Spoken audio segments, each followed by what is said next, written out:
समस्त जय श्रीराम मु आपन प्रिय आरसी भाई तो छत्तीसगढ़ आमर भाई दुई जन साइकिल यात्रा करती जमी आम पुरी जाऊँगी पुरी अभिमुखे बाहर तो से आज आम आसिक अनुगुल डिस्ट्रिक्ट डेरजेंग ग्राम आसिक पहुँची मो पाखे मो भाई के आसिक आम गाँव में रखी आम गाँ मठरे तो खाଇବା पीवा व्यवस्था बुझी सह टे कथा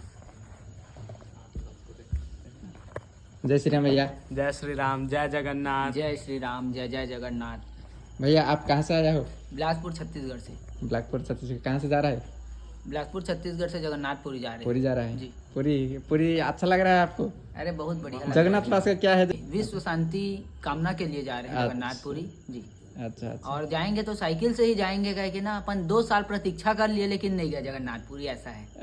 अच्छा। वो खाना पीना आपका सब व्यवस्था कर दिया ना? एकदम बढ़िया। और रुकने के लिए उड़ीसा में कोई प्रकार का दिक्कत नहीं, सब मिले, जितने सब सहयोग किए, बहुत अच्छा लगा उड़ीसा। अच्छा ठीक है। आ समस्त भाई भौणी मानक मोर अति अनुरोध कि जोड़ी भाई मानक देखुंती आमर भाई मानक टिके सपोर्ट करिए आउ खाଇବା पीवा व्यवस्था भी करदेवे। तो जय श्री राम। वीडियो भल लगी निश्चय कमेंट करिए। जय श्री राम, जय जगन्नाथ। जय जगन्नाथ। जगन्नाथ।